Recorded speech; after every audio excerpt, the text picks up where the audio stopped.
আপনার তো কাজের মধ্যে যেমন মূলত নারী চরিত্র, পোর্ট্রেট বেস, এবং সেগুলো অসাধারণ। এটা নিয়ে নতুন করে কিছু তো বলার নেই, কিন্তু আপনার সব কাজের মধ্যেই একটা অদ্ভুত অদ্ভুত আকর্ষণ আছে। পেন্টিং লাগানো আছে, হয়তো আরও অন্যান্য প্রথিতযশা শিল্পী তাদের কাজও রয়েছে, কিন্তু মানুষ সবাই আপনার পেন্টিংয়ের সামনেই দাঁড়িয়ে আছে। তা এই যে ম্যাজিকটা আপনার কাজের, সেটার রহস্যটা কি? না, ওটাই হচ্ছে আমাকে সেটা বিকাশ দাই বলেছিলেন যে তুমি যে কাজটা করবে সেটার মধ্যে একটা ছবি বিষয়টাই হচ্ছে আন্তর্জাতিক ভাষা। হ্যাঁ, এটা হচ্ছে যে যাই আঁকুক সেটা কিন্তু সব মানুষই বুঝতে পারবে। ঠিক। সুতরাং এটার জন্য আমার কোনো ভাষা শিখতে হবে না, আর মঞ্জুরি ম্যাডাম তো, হ্যাঁ। মঞ্জুরি গঙ্গোপাধ্যায় হ্যাঁ। আপনার সহধর্মী। মঞ্জরি, হ্যাঁ। আলাপটা কিভাবে? এই আলাপটা খুব ইন্টারেস্টিং। মিঠুন চক্রবর্তী যে সিনেমাটা হলো মৃগয়াতে মমতা শঙ্কর, হ্যাঁ, ওর সঙ্গে একটা ওর খানিকটা মিল হয়েছিল মনে হতো আমার। হ্যাঁ, আর ও খুব সুন্দর আশা ভোসলের গান গাইতো।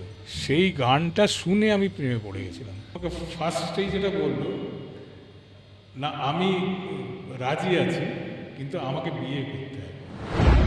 এক ভদ্রমহিলা যে গান করতেন ওই যে 5টা কবির গান নিয়ে, ওর নামটা কি না মনে পড়ছে? ঋদ্ধি বন্দ্যোপাধ্যায়। ঋদ্ধি। হ্যাঁ, ঋদ্ধি আমার প্রেমে পড়েছিল। আচ্ছা, এটা অন রেকর্ড। হ্যাঁ, ও নিজেই বলেছিল। হ্যাঁ, হ্যাঁ। আমি যখন এই যে যেটা নিউটিয়ার এটা ছিল না এইখানে। আজকের পর্বে আমাদের সঙ্গীত চিত্রজগতের অন্যতম এক উজ্জ্বল নক্ষত্র সুব্রত গঙ্গোপাধ্যায়, যার দুর্দান্ত ও প্রাণস্পর্শী তুলির ছোঁয়ায় ক্যানভাস হয়ে ওঠে জীবন্ত অনুভূতির ভাষা। তার জীবন ও শিল্পযাত্রার অজানা কিছু গল্প সংস্কৃতির খোঁজেতে।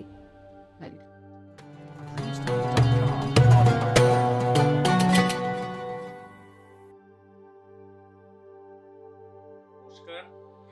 আজ আমরা এমন একজন মানুষের বাড়িতে এসে উপস্থিত হয়েছি, যার কাজ দেখতে দেখতে আমাদের অনেকেরই শৈশব কেটেছে, তারপর কৈশোর, যৌবন, আজকে হয়তো পরিণত বয়স। সেই মানুষটি, যার নাম প্রখ্যাত চিত্রশিল্পী শ্রী সুব্রত গঙ্গোপাধ্যায়, আমরা আজ ওনার সাথে কথা বলবো। আপনারা জানেন আমাদের এই অনুষ্ঠানটা আমাদের সংস্কৃতি বিচিত্রা যে নিউজ পোর্টাল, তার অনুষ্ঠান সংস্কৃতির খোঁজে। চলুন সুব্রত বাবুর সাথে আমরা ওনার জীবনের বিভিন্ন জানা অজানা কথা শুনে নিই। আপনার ছোটবেলাটা একটু যদি আমরা শুনি, যেই সময় আপনি তো অনেক ছোট থেকে আপনি কাজ করেন, তারও একদম ছোট থেকে যদি একটুখানি আপনার সম্পর্কে একটু বলেন। আসলে আমাদের বাড়িটা ছিল যৌথ পরিবার এবং আমি একদম যখন ছোট বয়স, আমি জানি না আমি কবে থেকে ছবি আঁকছি। আমার আমাদের যে পুরনো বাড়ির যে দালান উত্তর কলকাতার রাজবল্লভপাড়ায়, সীতাকান্ত ব্যানার্জি লেন, আচ্ছা, ওইখানে ওই বাড়িতে দালানে, এবং যখন আমি বাইরেও বেরোতাম, সবে বড় হয়েছি একটু, মানে বাইরে বেরোচ্ছি আমাদের গলির মধ্যেই থাকতাম আমরা। আচ্ছা। ওখানে রক ছিল, হুম, হুম, দেওয়াল ছিল হুম। অনেক। সেই সব জায়গায় আমি ছবি আঁকতাম। মানে আমি ধরো ওখানে একটা কোনো গরু বসে আছে পাড়ার বাইরে, ওই গরুটাকে দেওয়ালের মধ্যে ড্রয়িং করলাম। তখন কিরকম বয়স আপনার? একদম তখন ছোট? আমার মানে তার আগে 2.5 বছর বয়সে আমাকে যেটা করেছেন আমার মা। আমার ভাই হয়, ছোট ভাই, ও এখন মানে একজন প্রফেসর, আচ্ছা। হিস্ট্রি প্রফেসর ছিল, প্রেসিডেন্সি কলেজ থেকে পাশ করেছে। ও ও যখন জন্ম হয় সেটা সরস্বতী পুজোর আগের দিনও হয়েছিল আর কি, সরস্বতী পুজো ছিল। আর মা আমাকে, আর আমি তো মাকে ছাড়া মানে সবসময় মায়ের পাশে থাকতাম, বড় বয়স অব্দি, মানে আচ্ছা আচ্ছা। মা এমন একটা মানে মহিষী, মানে গরিমা আর কি বলা যায়, যাকে কালো, মার রংটা ছিল কালো, মায়ের নামও কালো, আচ্ছা কিন্তু অপূর্ব সুন্দরী মহিলা ছিলেন, মানে ব্ল্যাক বিউটি আর কি। আচ্ছা। তো উনি ওই আমার হাতে একটা চক দিন, আর ওনার একটা ব্যাপার ছিল, ওনার মানে প্রচুর বন্ধু বান্ধব ছিল যারা মহিলা পাশের, তারাও সব আসতেন। আমি ছোটবেলা থেকেই না ওই ধরনের সব মানুষের ড্রয়িং, জন্তু জানোয়ারের ড্রয়িং, বা যা যা বিড়াল, আচ্ছা আমার অনেক বাড়িতে বিড়াল থাকতো, ওগুলো বসতো, সেসব করতাম, এগুলো আমার মনে আছে। তারপরে আমার মা আমাকে চক পেন্সিল হাতে দিয়ে, মা সন্ধেবেলা চলে গেছিলেন মানে নার্স এতে আর কি, হসপিটালে, আমার ভাই যখন হবে আর কি। আমি তখন মায়ের কথা ভাবিনি, আমি দালানে ছবি আঁকছিলাম, অনেক রাত্রির হয়ে গেছে, তখন খিদে টিদে পেয়ে যায়, তখন আমি কাঁদতে শুরু করেছি, মা কোথায় গেল। এইটা হচ্ছে আমার মাই বলেছিল, তোকে আমি চক পেন্সিল দিয়ে বাড়ি থেকে চলে গেছিলাম। তো আর সেটাই হচ্ছে আমার জানা যে আমি ছোটবেলায় কত বয়স থেকে আঁকছি। তারপর আমার বাবাও তো আর্টিস্ট ছিলেন, আচ্ছা। বাবা অতুল বসুর ছাত্র ছিলেন। আরে বাহ। তো বাবা মানে আর্ট স্কুলে পড়তেন, তখন গভর্নমেন্ট আর্ট স্কুল ছিল। আচ্ছা তারপরে ছেড়ে দিলেন, মানে আর্ট লাইন থেকে সরে গেলেন, ইলেকট্রিক সাপ্লাইতে চাকরি পেয়ে গেলেন। আচ্ছা তো সেই সময় বাবা আমাকে, আমি ধরো বাড়িতে বসে একটা করছে, একটা গরুর মডেল বানাচ্ছি, গরু বানাচ্ছি, আর প্রতি বছর আমি কিন্তু দুর্গা ঠাকুর তৈরি করতাম, সরস্বতী করতাম, কালী ঠাকুর করতাম, মানে এগুলো আমার ছিল বাড়িতে, করতাম এবং ঝুলন করতাম। আচ্ছা প্রত্যেকটা পুতুল কিন্তু আমার হাতে তৈরি, এবং সেইগুলোকে করে আমি নিজে, তখন তো ঝুলন দেখতেও আসতো লোকে, হ্যাঁ বাড়িতে বাড়িতে, সেই সবগুলো সব আমি নিজে নিজে তৈরি করতাম।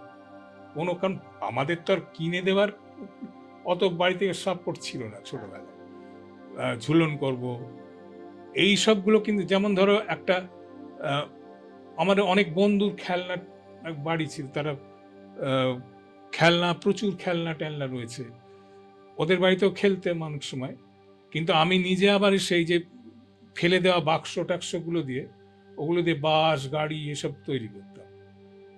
তো এগুলো আমার একটা মজার ছিল। তো সব কিছুর মধ্যেই একটা ওইরকম নিজে নিজে একটা কিছু তৈরি করার এবং বাড়িতে সাজিয়ে রাখা। তো একবার আমি ওইরকম যেটা গরুটা বানাচ্ছিলাম, গরুটার বাবা বললো তুই পেটটা একটু ভারী কর। বাবা বসে বসে অনেক সময় দেখতেন আমি কি করছি, কিন্তু আমি বলতাম না, আমি তখন করলাম। তা অনেক সময় বাবা বলতো না না না তুই ওই একটা এরকম কর। এইগুলো কিন্তু না, আমি নিজে নিজে করব, দেখি না কি কতটা কি করতে পারি। কিন্তু এইরকম একটা ব্যাপার ছিল, বাবা শেখাবার চেষ্টাও করতো। কিন্তু আমার ছেলেরাও সেরকম ছিল, যখন আমি আর্ট কলেজে ওরা পড়তো, ওরা কোনো জায়গায় কিছু গন্ডগোল করলে, কোনো ড্রয়িং এতে বললো, ওইটাও ঠিক আমার কথাটা ওরা অতটা শুনতো না, বুঝছো? আপনার ক ছেলে? 2 ছেলে। আচ্ছা। তো দুজনেই শিল্পী। আচ্ছা। তো সেক্ষেত্রেও হয়েছে কি, ওই আমরা যা শেখাচ্ছি তার থেকে বেশি ওরা নিজেরা শিখবে, মানে ওটা আমি যেটা করতে চাইছি সেটা ঠিকঠাক নিজেকে তৈরি করা। না, আপনার এবি স্কুলে আপনার পড়াশোনা হলো, সেখান থেকে এবি স্কুল থেকে আমি বাগবাজারে একবার ফেল করলাম। আচ্ছা। তখন ক্লাস 5টাই হবে, বলছিলাম না পড়াশোনার অতটা মনোযোগ ছিল না আমার। মানে আবার অনেক টিচার ছিলেন সংস্কৃত এসব আমাদের সাথে, তো কিচ্ছু বুঝতে পারতাম না, এমনভাবে বলতেন শেখাতেন, আমি অতটা বুঝতেও পারতাম না। একবার আমি ফেল করলাম, তখন আমাকে বাগবাজার হাই স্কুলে আমার ভর্তি করে দিল আবার, মানে একটা ইয়ার নষ্ট না করে ওখানে ছিল। কিন্তু ওইখান থেকে আমি শুরু করলাম পড়াশোনাটা ভালো করে, কারণ ওখানকার এত ভালো ভালো মাস্টার ছিলেন যারা কিন্তু খুব ভালো বোঝাতেন। আবার যিনি একজন সব কিছু বিষয় নিয়ে পড়াতেন, একজন মাস্টারমশাই ছিলেন, সে আমাদের ক্লাসমেটেরই বাবা। আচ্ছা। হ্যাঁ, উনি দুর্ধর্ষ ড্রয়িং করতেন, আমাদের ড্রয়িংগুলো শেখাতেন, মানে যে কোনো আমাদের অনেক বিষয়বস্তুগুলো ছিল না, বিজ্ঞানের বা ইতিহাসের সব কিছুর মধ্যে একটা ড্রয়িং থাকে, সেই ড্রয়িংগুলো করে করে দেখাতেন, ক্লাসে পড়াতেন। ওইখানে গিয়ে না আমার কিন্তু ওই মাস্টারমশাইগুলো ভীষণ ভালো ছিলেন, মানে কখনো কিন্তু বকাবকি করতেন না, মারধরও করতেন না, এরকম সাময়িক স্কুলে এটা ছিল। আমাকে ডাস্টার ছুঁড়ে মেরে দিল, বুঝেছে তো, সেটা আমি লুপে নিয়েছিলাম বলে আবার আমি পেটাল, এইসবগুলো ছিল। তো এইবারে ওই বাগবাজার হাই স্কুলে কিন্তু এই পড়াশোনাটা মোটামুটি ভালো লাগতে শুরু করে। তখন আমি মোটামুটি দুটোকে এক করে নিলাম, মানে একদম মা সরস্বতীর সঙ্গে যুক্ত হয়ে গেলাম, বুঝতে পেরেছি। এবং তার সঙ্গে প্যারালালি যে অশোকদা যে ঠাকুর করছেন, আমি অশোকদার সঙ্গে ওই প্রতিটা ওই যে বাঁশ বেঁধে এগুলো করা হয়, ধাপগুলো অনেক বড়, মানে 30 ফুট 40 ফুট লম্বা হাইট তার। সেখানে যে ড্রয়িংয়ের যে পার্সপেক্টিভ, মানে ধরো যে কোমর একটা বেল্ট হবে, দুর্গাটা উঁচুতে আছে 20 ফুট উঁচুতে, মানে যে রেঞ্জে ওটা আছে সেই রেঞ্জ থেকে লোকে যখন দেখবে তখন পার্সপেক্টিভটা তো অন্য হবে। সেই ড্রয়িংগুলো শেখা। তারপরে এখনো যেরকম আমরা যে স্কাল্পচার দেখি, স্কাল্পচারগুলো নিচে নামালে কিন্তু একরকম, আর ওপরের যে হাইটে আছে সেটা একটু তফাৎ থাকে, পার্সপেক্টিভ তফাৎ থাকে। ছবি আঁকার ক্ষেত্রেও সেটা আছে, কারণ যখনই আমি একটা বড় কাজ করছি বা যেটা অনেক বড়, যেমন মাইকেল অ্যাঞ্জেলোর যে এটা রয়েছে ওই ওপরের দিকে পুরো আঁকাটা, সিলিং এর, ওটার নামটা কি যেন ছিল, হ্যাঁ লাস্ট সাপার, ওইটা উনি কিন্তু তখন জেলবন্দির মতো করে এঁকেছিলেন। এবং ওই যে পার্সপেক্টিভটা, ধরো থামটা সোজা উঠে গেছে, ওটা হাতে আঁকা, যেটা আকাশে গিয়ে একটা জায়গায় গিয়ে থামছে, তার সঙ্গে যে ওড়াউড়ি করছে অনেক পরি, অনেক ফিগার, সেই জিনিসগুলো কিন্তু পার্সপেক্টিভটা হচ্ছে শেখার জিনিস। সেইগুলো কিন্তু অশোকদার থেকে আমি শিখতাম। তারপরে ছিল আরেকজন, সেটা বিকাশ ভট্টাচার্য, যার বাড়ি হচ্ছে আমাদের ওই নবকৃষ্ণদেব স্ট্রিটের পাশেই। ওই যে আমি এতে পড়তাম না তখন, আর্ট কলেজে ঢোকার আগে ওই জানলা দিয়ে উনি পেন্টিং করছেন দেখতাম, মানে জয়পুরিয়া কলেজের পাশ দিয়ে রাস্তাটা। ওখানে একটা গোডাউন ছিল, অনেকগুলো গোডাউন ছিল, সেই রাউন্ডেড গোডাউন, সেটা পরে এখন উঠে গেছে। তো ওই তার পাশে একটা মানে খুব ছোট্ট ঘর, মানে তার মধ্যে বিকাশদার পেন্টিং করছেন, আমরা জানলা দিয়ে উঠে দেখতাম আমি। হ্যাঁ, তারপরে উনি কিন্তু এরকম ঘাড় হয়ে তাকিয়ে অনেক সময় দেখতেন, কিছু বলতেন না কিছু। তো তারপরে অনেক সময় বেরিয়ে আসতেন, কি দেখছো, এটাও হয়েছে। কিন্তু আপনি আপনার আঁকা দেখছি ছবি। তো এইসব বলে এরপরে যখন আর্ট কলেজে ঢুকলাম তখন আসল পরিচয়টা হলো। এবং এইসব জিনিসগুলো আমাদের প্রাপ্তি ছোটবেলাকার, যেগুলো কিন্তু মানে ঠিক ঠিক লোকের পাশাপাশি ছিলাম। হ্যাঁ, যারা মানে একদম বিখ্যাত আর্টিস্ট, যেমন অশোকদা কিন্তু অ্যাকচুয়ালি যে এখন থিম মেকিং পুজোগুলো হচ্ছে, অশোকদা কিন্তু ওটা হাই রিলিফ একটা ওয়ার্ক, এবং তার সঙ্গে তার রঙের ব্যবহার, মানে হাই রিলিফ মানে তোমার মানে 30 ফুট 20 ফুট একটা 20 ফুট আরো বেশি বড় বড়, মানে প্লাইউডের ওপর মানে বডিগুলোকে আটকে খড় দিয়ে বেঁধে সেইগুলো দিয়ে মূর্তিগুলো বানাতেন। এবং সেইখানে মাটি লাগিয়ে কিভাবে কতটা, আর কি অসাধারণ কাজ ছিল, মানে ভারতীয় শিল্পের একটা ব্যাপার ছিল। তার সঙ্গে মণিপুরি সব কিছুর ধরনগুলো কিন্তু ছিল সব কাজের। আর তার সঙ্গে রঙের ভাইব্রেশন। এবং উনি অনেক সময় গেছি কি দেখেছি যে ধরো ষষ্ঠীর দিন, সপ্তমীর দিন তো পুজো শুরু হয়ে যাবে, উনি আবার কোনো সময় বললেন আমি একটু বাকি আছে, আবার সেটাকে আবার একটা বাঁধা হলো, যদি ওই জায়গাটা আবার ঠিকঠাক করে দেন। এটা জগৎ মুখার্জি পার্কে।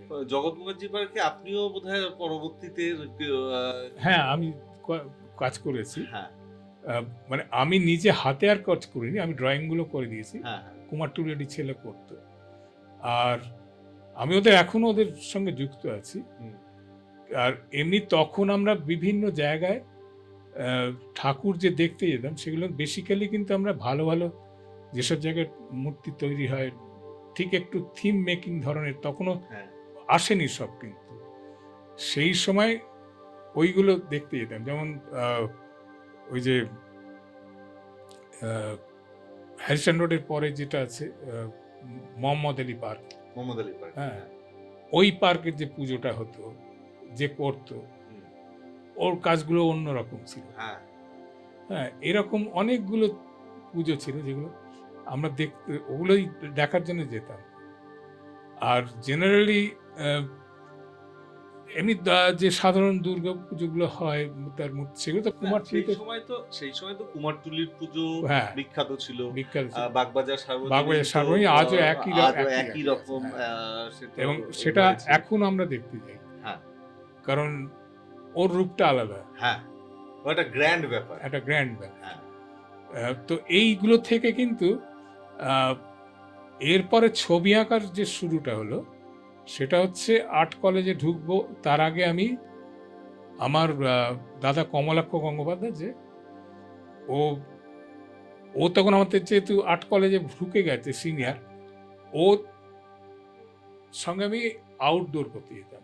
আচ্ছা, মানে আউটডোরে ওয়াটার কালার করা, যা যা আর্ট কলেজে শেখানো হয় বা আর্ট কলেজে ক্লাসগুলো হয়, লাইভ ড্রয়িং, ও এসে লাইভ ড্রয়িংটা টাঙাতো, হ্যাঁ, সেটা দেখে আবার আমি ড্রয়িং করলাম এইরকম। তারপরে মডেল স্টাডি ছিল, তারপরে যেগুলো স্কাল্পচার স্টাডি ছিল, ইউরোপিয়ান স্কাল্পচারগুলো, ভেনাসের মূর্তি বা অ্যাপোলো, হ্যান ত্যান সব অনেক মূর্তি ছিল। তো সেই সব মূর্তিগুলো আমাদের আর্ট কলেজে ছিল। আর আমরা যেতাম এতে ওই মল্লিক বাড়িতে, আচ্ছা, যেটা ওই মার্বেল প্যালেস, হ্যাঁ, ওইখানে আমি প্রচুর ড্রয়িং করতাম গিয়ে। তো ওখানে কুমারটুলির এক ভদ্রলোক ছিলেন, উনি মানে সব মেনটেনেন্স করতেন। আচ্ছা, না আগে যেমন আপনি যেমন বললেন মার্বেল প্যালেসে গিয়ে আপনি ভিতরে তো অসামান্য সেখানটায় সমস্ত, ওখানে চিড়িয়াখানাও ছিল। হ্যাঁ, চিড়িয়াখানা, ওটা সম্ভবত ভারতবর্ষের প্রথম চিড়িয়াখানা, ওখানটা যেরকম লেখা একটা আছে। এবং তারপরে সেখান থেকে সেই চিড়িয়াখানাটা ব্যারাকপুরে বোধহয় ট্রান্সফার হয়, এবং তারপর ব্যারাকপুরে বোধহয় লাটবাগানে ট্রান্সফার হয়। সেই তারপরে গিয়ে বোধহয় আলিপুর জুতে এই সমস্তটা অনেক পরে এসেছিল। ওটা আমি ওই মার্বেল প্যালেসে যখন গিয়েছিলাম, তা ওখানটায় লেখাটা যতটা মনে পড়ছে, এখনকার যারা ছাত্রছাত্রী এখন ঢুকতে দেয় না। হ্যাঁ, তাদেরকে সেটা এই যে বিমল কুণ্ডু আমার ঘনিষ্ঠ বন্ধু, ও আমার ক্লাসমেট। আচ্ছা, ও তখন কিন্তু ও একাডেমিতে একটা ক্লাস করতো, কয়েকটা জায়গায় মানে ও আগের বারে অ্যাডমিশন পায়নি। আচ্ছা, ও আমার থেকে অ্যাকচুয়ালি সিনিয়র অনেকটা। ও আমার ওপরে যে দাদা ছিল প্রদীপ গাঙ্গুলি, ওর ক্লাসমেট। আচ্ছা, তো আমি দেখতাম বিমল কুণ্ডু আসছে, মানে একজন আর্টিস্ট, কাঁধে ব্যাগ, হ্যাঁ, আমি ভাবতাম বোধহয় মানে আর্ট কলেজেই পড়ে। আর ও এমনি ঘুরে ঘাড়ে দেখতো, কোথায় বসেও কাজ মাঝে মাঝে করতো, ড্রয়িং করতো। তা আমরাও সেরকম এই কোনো একটা জায়গায় বসে কাজ করতাম, ভেতরে ঢুকে কাজ করতাম, অনেক সুবিধে ছিল। আর তখন বিমলকে তো পরে যখন আর্ট কলেজে ঢুকলাম, এবং আমি আর যে চিরঞ্জিতের ভাই, ওর নাম হচ্ছে অভিনেতা চিরঞ্জিত চক্রবর্তী, শৈল চক্রবর্তীর ছেলে। তো আমি তো তার আগের যে গল্পটা, সেটা হচ্ছে পত্রভারতী। আচ্ছা, আমি তখনও আর্ট কলেজে মানে হায়ার সেকেন্ডারি পরীক্ষা দিয়ে বসে আছি, মানে প্রত্যেক দিন আমি তখন কমিক্স আঁকতাম। আচ্ছা। আমি একটু কমিক্সেরও ঝোঁক ছিল, আমি সব দেশ পত্রিকার যত কমিক্স বেরোতো আমি ওগুলোকে রং করতাম, হ্যাঁ, অরণ্যদেব বা ম্যান্ড্রেক ফ্যান্ড্রেক সব কটাই আমার পুরো মানে বই বানাতাম। তো এইরকম ছিল। আর ওদের একটা কম্পিটিশন, তার আগে একটা হয়েছিল, মানে পত্রভারতী বিজ্ঞাপন বেরিয়েছিল পত্রভারতী। আচ্ছা, সেইটা আমি আমার দাদারই এক ছাত্রী একটা গল্প লিখেছে লাইব্রেরি ঘরের রহস্য। আচ্ছা। তা সেইটার চিত্রনাট্য কিভাবে কি হবে না হবে সব কিছু করে আমি পুরো কমিক্সটা এঁকে ওদের জমা দিয়েছিলাম। তাতে আমি ফার্স্ট হলাম, মানে ছবি আঁকায় ফার্স্ট হলাম, অ্যাজ অ্যান আর্টিস্ট ফার্স্ট হলাম। আর একজন কেউ গল্পের কারণে ফার্স্ট হয়েছে, কেউ এই 3-4টে বিষয় ছিল, কেউ চিত্রনাট্য, এইসব চারটে। প্রথম আমি আমার ছবি আঁকার টেবিল কিনেছিলাম 100 টাকা দিয়ে, যেটা ওরা আমাকে দিয়েছিল। সেই টেবিলটা হচ্ছে আমার প্রথম কাজের টেবিল। তার আগে আমার কোনো টেবিলও ছিল না, ওই মাটিতে বসে আঁকতাম। ওইটা থেকেই শুরু হলো। এবং তারপরেই পত্রভারতী আমাকে পরপর মানে দীনেশচন্দ্র চট্টোপাধ্যায়, যিনি শ্রীদীপ চট্টোপাধ্যায়ের বাবা আর কি, ওনাকে আমি কাকাবাবু বলতাম, উনি আমাকে, আর ত্রিদীপ তখন আমার একদম আমার সমবয়সী, তো আমরা দুজনেই একসঙ্গে হায়ার সেকেন্ডারি পাস করি ওই বছর। তখন ওর দাদাও আবার এই নারায়ণ দেবনাথ, ওনার অনেক গল্পে উনি কমিক্স করেছেন, নারায়ণ দেবনাথ। আর ওইখানে গিয়ে আমার সঙ্গে শৈল চক্রবর্তী, নারায়ণ দেবনাথ, ময়ূক চৌধুরী, হ্যাঁ, প্রত্যেক সূর্য রায়, মানে যারা কমিক্স করতেন, ইলাস্ট্রেশন করতেন, ওইখান থেকে ওইসব মানুষগুলোকে পেয়েছি। এবং আমাদের একটা, ওনারা যখন আসতেন একটা আড্ডা হতো, অনেক গল্প হতো, চাঁদের হাট। হ্যাঁ, একদম চাঁদের হাট। সেইগুলো, তার মধ্যে ত্রিদীপ আমাদের সঙ্গে বসে থাকতো। তখনও ঠিক পুরোপুরি মানে শুরু করেছে আর কি, মানে প্রেসটাকে দেখার জন্য। আর ওনার বাবাও কিন্তু আমাকে অনেক কিছু শিখিয়েছিলেন, যে হাফ টোন বা কতটা কি কাজ করে স্ট্রোকগুলো দিতে হয়, মানে যাতে জড়িয়ে না যায় ছাপা টাপায়, সেই সবগুলো কিন্তু আমি ওনাদের থেকে শিখেছি। মানে প্রিন্টিং সম্পর্কে, শুধু তো ছবি আঁকলা হলো না, একটা প্রিন্টিং এর ফ্যাক্টর থাকে, সেইগুলো এই সব মানুষদের থেকে শেখা। তো মানে তার আগে তো ছাপায়, তার আগে আমি করতাম কি, ক্রাইম ম্যাগাজিন বলে একটা ম্যাগাজিন ছিল, এরকম ছোট ছোট ম্যাগাজিন ছিল যাদের মোটিভগুলো আমি করে দিতাম। ওরা থাকতো শোভাবাজারের দিকে, আমি বাজার করতে যেতাম অনেক সময়। আমি অনেক ছোট বয়সেই বাজার করতাম বাড়ির। তো মানে যাওয়ার আগে একটু কচুরি খেয়ে নিতাম, তো বাজার করে আসতাম। তো সেই সময় মানে ওটা খুব ভালো কচুরির দোকান ছিল। তো ওটা আবার ওই আমাদের অশোক সরকারের বাড়ির সামনে, মানে যেটা আনন্দবাজার, মদন মোহনতলায়। তো ওইখান দিয়ে আমরা এই শোভাবাজারে গিয়ে বাজার করতাম। আর সেইখানেই মানে ওদের ওই ভদ্রলোকের সাথে দেখা হতো আমার। বলতো আমার একটা তুমি ড্রয়িং করে দিও, হ্যাঁ, মোটিভ বলতো না, একটা ড্রয়িং করে দিও তো এই বিষয়টা নিয়ে, একটা লোক বন্দুক হাতে দাঁড়িয়ে আছে, হ্যাঁ, এইসব নানা রকম বলতো, ওইরকম করে দিতাম, ছোট ছোট মোটিভ করে দিতাম। তারপর অনেক সময় লেটারিং গুলো করে দিতাম। তো এইটা কিন্তু আমার প্রফেশন তখন থেকে, মানে কিছু কিছু পয়সা, একদম ছোট বয়স থেকেই আপনার পয়সা পেতাম। আর একটা ঘটনা ঘটেছিল, সেটা হচ্ছে যে আমাদের পাড়াতে আমরা ভীষণ দুষ্টু ছিলাম, বজ্জাত ছিল, মানে আমার অনেক বাজে বাজে বন্ধু ছিল। হ্যাঁ, কিছুই না, মানে অনেক ছেলেই তো থাকে ওরম, তাদের সঙ্গে মিশতাম বলে আমার এক বন্ধুর মা, ওদের বলছিলাম না, তার বাড়িতে অনেক গাড়ি খেলনা টেলনা ছিল, এবং ওর বাড়িতে গেলেই ওর মা তাড়িয়ে দিত, বুঝতে তো। এবং লাস্ট একদিন হলো কি, আমি যখন আনন্দবাজারে ঢুকে ছবি মোটামুটি নাম হয়ে গেছে, তখন আমাকে উনি জিজ্ঞেস করছেন, আচ্ছা তুমি কি আনন্দবাজারে কাজ করছেন? না না, আমি এমনি একটা প্রেসের চাকরি করি। আর আমি ফার্স্ট টাইম গাড়ি কিনে যখন আমার মাকে নিয়ে চড়াতে যাচ্ছি, আচ্ছা। তখনও ওনার সঙ্গে দেখা, কারণ গাড়ি উনি হাত দিতে দেবেন না আমাকে ছেলের গাড়িতে। তো এইরকম আমাদের ওরা মানে একটা কিছুই না, একটা মোটামুটি চাকরি নিয়ে থাকতেন, একটা ছোট পরিবার, কিন্তু এইসবগুলো মজার ঘটনা। তারপরে অনেক জিনিস করেছে আমাদের। আমরা যখন ক্রিকেট খেলতাম, তখন ধর আমাদের গলির মধ্যে তো সামনের বাড়িতে একটা যে মেন বাড়ি, একটা বাড়ি আছে, তার উপরে ছাদে বল চলে যেত। তখন যখন উঠতাম, সেই ভদ্রলোক, আমরা পড়া নাড়তাম খুলবার জন্য, তখন উনি এসে দাঁড়িয়ে না, এমনি দুপার ভাগ করে আমার দাঁড়িয়ে, উঠতে দেবে না ছাদে। তখন ওনাকে চুক্কি মেরে এমন একটা সাইডে ফেলে দিয়ে ছাদে চলে গেলাম, বলটা ওপর থেকে ফেলে দিলাম, দিয়ে আবার যখন নামছি তখন উনি ওই দাঁড়িয়ে আছেন, তখন পায়ের তলা দিয়ে বেরিয়ে গেলাম। মানে এসব কত মজার ছিল। আর তখন আমাদের একটা বল কিনতেও তো অনেক কস্টলি ছিল না, মানে আমরা শুধু বাড়ি থেকে অত সাপোর্ট পেতাম না। আমি নিজে হাতে কাঠ দিয়ে ব্যাটও তৈরি করেছি, হ্যাঁ, এইসবও করতাম।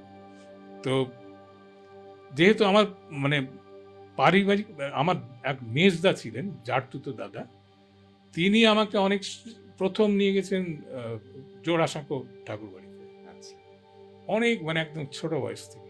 আমি জোড়াসাঁকো ঠাকুর বাড়িতে অনেকবার গেছি ছোট বয়স থেকে। আর উনি কিন্তু খুব পড়াশোনা করতেন, বই ভালোবাসতেন, আমাকে অনেক ভালো ভালো কম এই বইগুলো, সত্যজিৎ যে সমস্ত সন্দেশ, তারপরে সুকলতা রাওয়ের বই, হ্যাঁ, এরকম ভালো ভালো বাচ্চাদের বই যেগুলো, সেগুলো কিন্তু উনি আমাকে কিনে দিতেন। আর আমাকে নিয়ে যেতেন মনীন্দ্র কলেজের লাইব্রেরিতে অনেক সময়, উনি এইসবগুলো ঘুরতেন। তো ওনার এইরকম একটা ব্যাপার ছিল, উনি এইসব লাইব্রেরিতে যাওয়া, এতে যাওয়া, সেই সব জায়গায় গিয়ে আমাকে সঙ্গে নিয়ে যেতেন। ওইখানে অনেক বই টই পড়তাম আমি তখন, মানে অনেক ভালো ভালো বই আমাকে বললো, তুই এটা পড়, এরকমভাবে। তো উনিও কিন্তু আমাকে খুব ভালোবাসতেন। তো এইবারে তার আগে আমরা একটা স্কুলেও পড়তাম, মানে তখন আমি ক্লাস, মানে ওটার নামটা কি বলে, একদম মানে ইনফেন্ট ক্লাস থেকে ক্লাস 2 অব্দি বোধহয় পড়েছে, জীবনবাবুর স্কুল ওখানে। উনি হচ্ছেন হারান ঘোষ, আছেন হারান ঘোষ স্কাল্পটার, আমাদের আর্ট কলেজের যিনি প্রফেসর স্কাল্পচার, ওনার দাদা। ওনার বাড়ি এই স্কুলের পেছন দিকেই ওনার ঘর, ওখানে ওনার সব স্কাল্পচার রাখা। হারান বাবুর কাছে যেতাম, দেখতাম। তো এই যে এই স্কুলটার মধ্যে ওটা মজার ছিল, মানে ওই যে হারান বাবুর ঘরে ঘুরে একটু ওনার স্কাল্পচার কি কি আছে সব দেখতে যেতাম। এই সবগুলো কিন্তু একটা বিরাট প্রাপ্তি। এবং জীবন স্কুলটাও খুব ভালো, মানে সরস্বতী পুজোর দিন দুর্ধর্ষ খাওয়া দাওয়া, লুচি, মানে আলুর দম, মানে সব রান্নাগুলো করতেন আমাদের দিদিমণিরা, হ্যাঁ, মানে কি অদ্ভুত সুন্দর একটা সময় ছিল। মানে ওই টেস্টটা আজকে পাই না আমি কোথাও। তারপর আপনার আর্ট কলেজের পড়াশোনা করতে করতে কি আপনি আনন্দবাজারে ঢুকলেন, নাকি শেষ করে? না, আনন্দবাজার আমাকে আগেই ডেকেছে। আচ্ছা, আমি তখন আনন্দবাজার মানে আসলে আমি তখন ফাইনাল ইয়ারে, মানে 5th ইয়ারে রয়েছি, তখনই আমাকে ডেকেছিল। আচ্ছা, এটা সমীর মণ্ডল আছেন না, ও বোধহয় আমার নামটা রেফার করেছিল। আচ্ছা আচ্ছা। না, তার আগে যেটা হয়েছিল, আমি তো কন্টিনিউ এতে কাজ করতাম না, ওই আমাদের এদের পত্রভারতী এইসব অনেক ইলাস্ট্রেশন করতাম। আর অনেক কাজ যেগুলো করতাম, অনেক বিজ্ঞাপনের কাজও করতাম, সেটা বিকাশ দাও আমাকে দিতেন। আচ্ছা। এবং আমাদের এক্সিবিশনগুলো হতো, হ্যাঁ, তার আগে কি করতাম, যেমন আমি আর্ট কলেজের সেকেন্ড ইয়ার থেকে কিন্তু আমার ছবি একটা রিটার্ন আসে। আচ্ছা, বাহ। সেটা হচ্ছে যেমন একটা মেয়ে তখন ওই শুধু একটা গাড়ির কাঁচ, সেখানে একটা এই যে একটা পুতুল ঝুলছে গাড়িতে, একটা হ্যাঁ, কথা, হ্যাঁ, হ্যাঁ। আর ওই মেয়েটা কাঁচ দিয়ে দেখছে বাইরে থেকে। আচ্ছা, ওই একটা পেন্টিং ছিল। আমরা সব এইসব অবজারভেশন করতাম তো। হ্যাঁ, হ্যাঁ। ধরো ট্যাক্সিতে চড়েছি, দেখলাম একটা মেয়ে এরকম ভাবে এসে পুতুলটা দেখছে, বুঝতে পেরেছো তো? তো ওই পুতুলটাই কিন্তু আজও আমার মনে রয়েছে। তো ওই ছবিটা, ওই বাচ্চা মেয়েটার যে আকর্ষণটা, সেটাই ছিল ওই ছবিটা। এবং সেই ভদ্র একজন এসে, উনি ফার্স্ট আমার আর্ট কলেজে ওই ছবিটা সেল হলো। এরপরে এটা হলো, আমরা পরপরই হতো ওগুলো সব। তো অনেক স্কেচ আঁকতাম। আমি সেকেন্ড ইয়ারে যখন আমি পড়ছি, তখন বিকাশ দাই সিলেক্ট করেছিলেন আমার একটা বাঁশঝাড়ের স্কেচ ছিল। সেটা উনি বলছেন যে এতে মনে হচ্ছে পুরো হাওয়া চলাচল করছে। কারণ আমি আমার বাহিরখণ্ডতে, মানে তারকেশ্বরের আগের বাহিরখণ্ড স্টেশন, ওইখানে আমার মামার বাড়ি আছে, ছিল আর কি। হুম, হুম। সে এখন ভেঙে গেছে, জমিদার বাড়ি একটা। আচ্ছা, আচ্ছা। সেটা আমার মা, মানে আমার দাদু কিনেছিলেন সেই বাড়িটা, কিন্তু উনি তার কয়েকদিন পরেই মারা যান, বেশি দিন বাঁচে। ওই বাড়িটা কিন্তু আমার অনেক গল্পের মধ্যে আছে।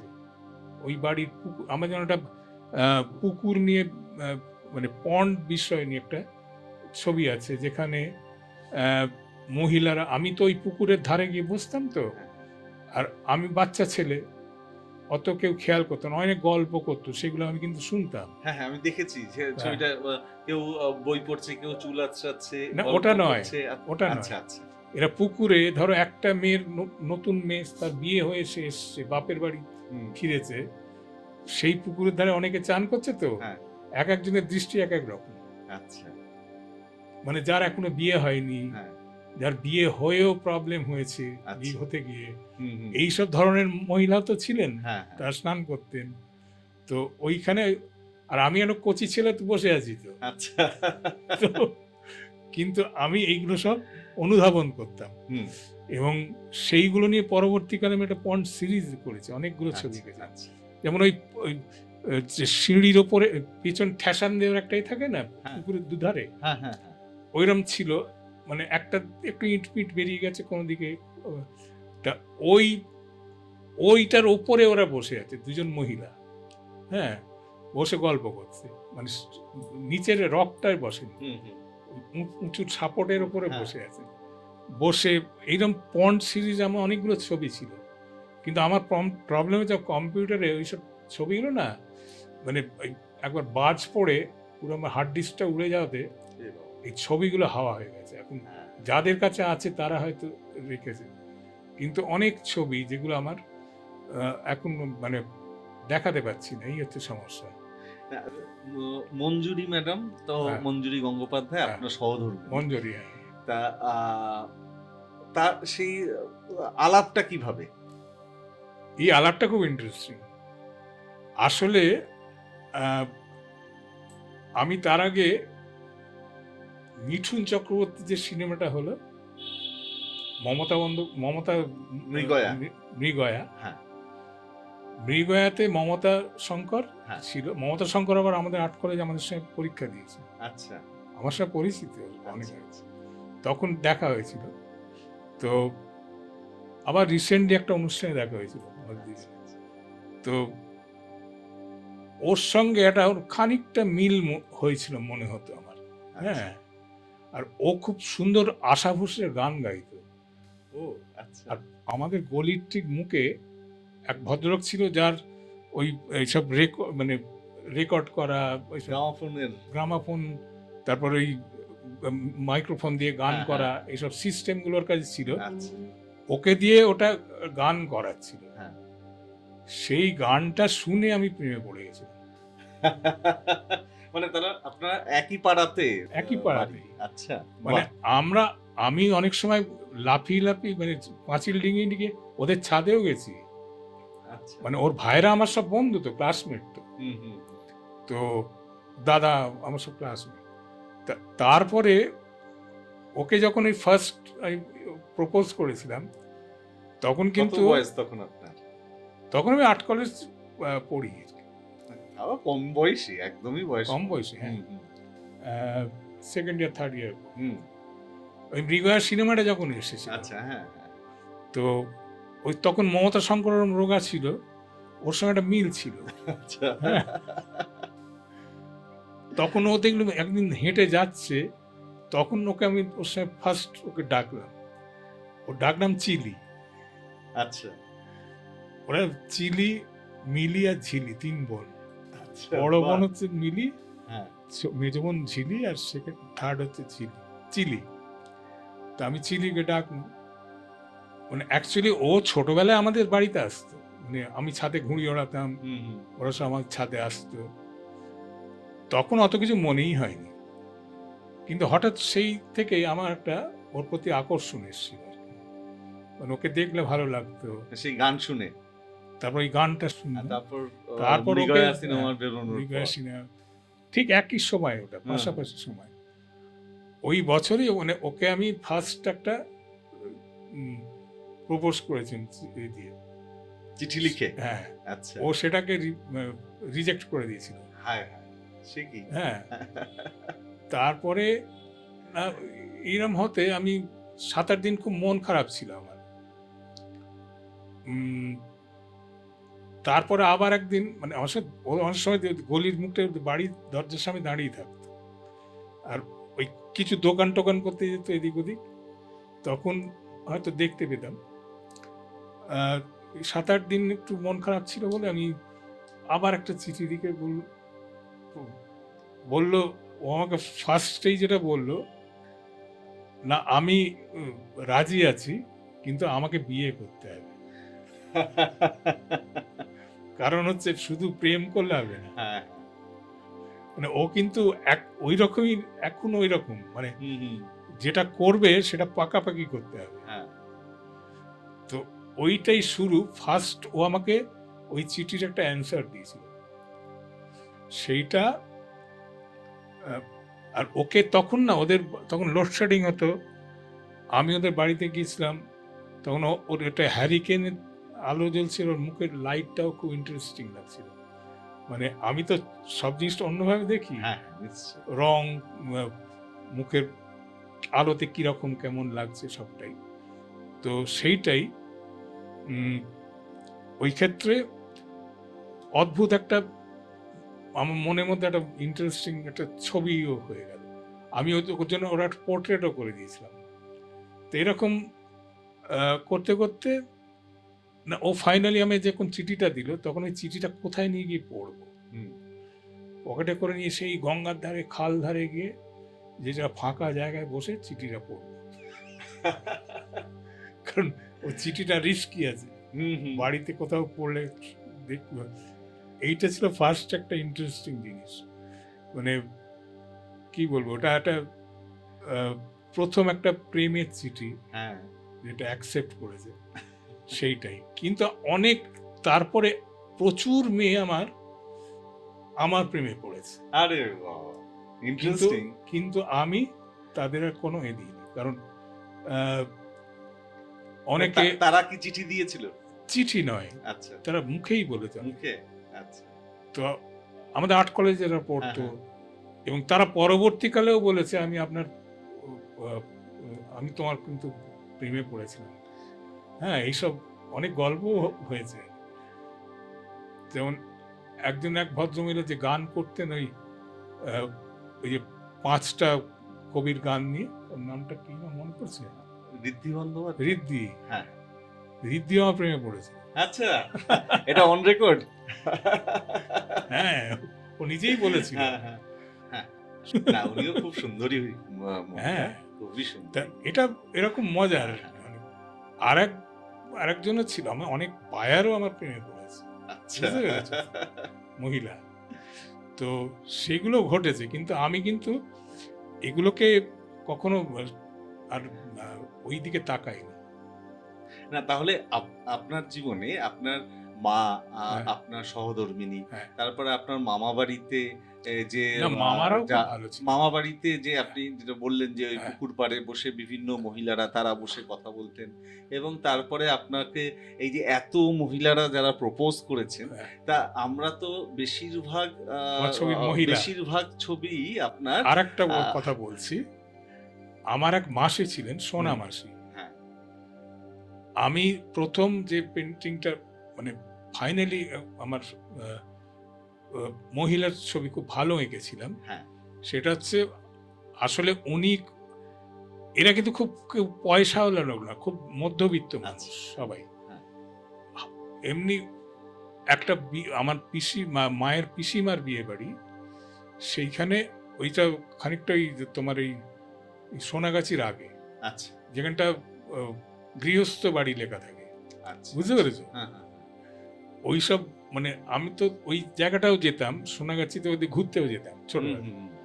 কারণ আমার সবকিছু দেখারই একটা ঝোঁক ছিল। হ্যাঁ, যাওয়া যেতেই পারে, হ্যাঁ। না যাওয়ার তো কোনো কারণ তো নেই। আমার বন্ধুও থাকতো বিডন স্ট্রিটে, আমার মাসির বাড়িও বিডন স্ট্রিটে, আচ্ছা, ওইসব জায়গা দিয়ে আমরা তো যাওয়া আসা করতাম। হুম, হুম, হ্যাঁ, তারপরে এইসব জায়গাগুলোতে অনেক মজার মজার জিনিস দেখতাম। হুম।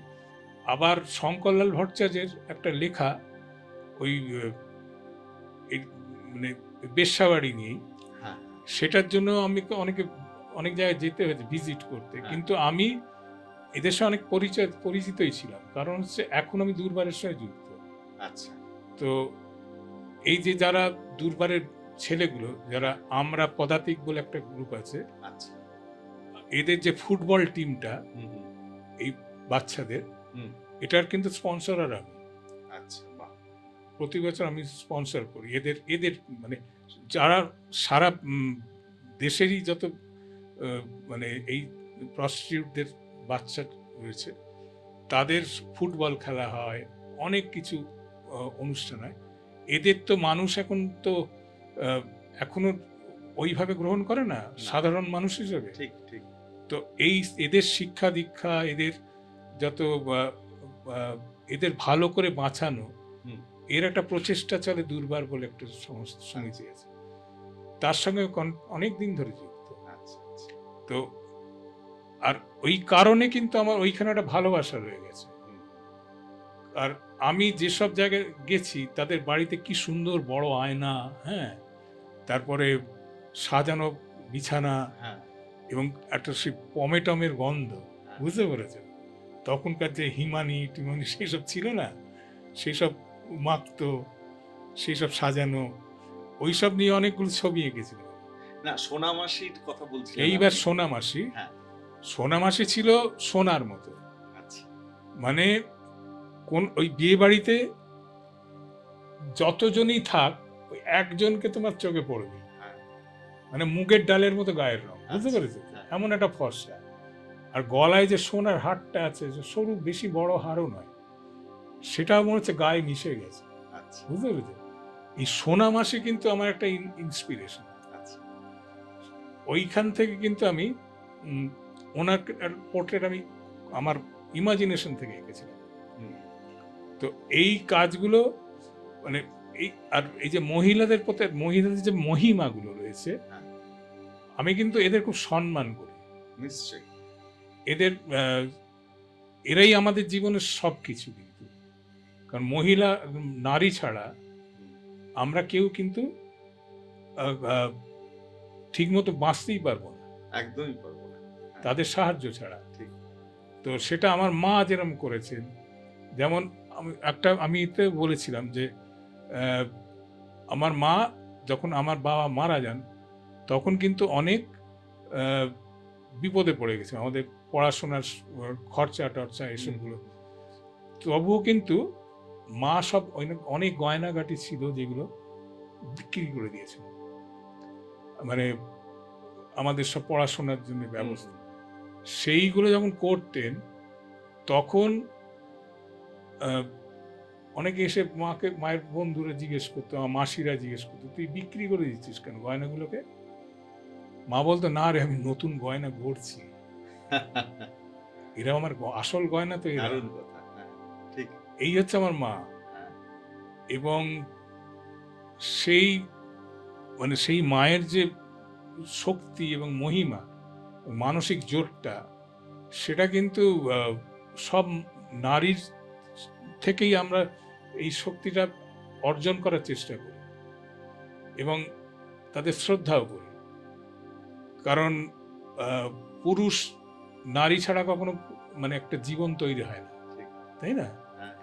সুতরাং আমার ছবির মধ্যে অনেক, আমি তো আবার মেয়েদের দেখতামও খুব, না? হ্যাঁ, হ্যাঁ। তো ওই সবগুলো আমার ভেতরে ঢুকে যেত, যার ফলে আমি, এই যেমন তুমি বাঘের ছবিটা দেখলে, হ্যাঁ। ওখানেও যে একজন নারী দাঁড়িয়ে আছে, সে আসলে সেই বাঘটাই, যার দুটো সন্তান কিন্তু এখনো বেঁচে আছে, আর বাঘটাকে মেরে দিয়েছে।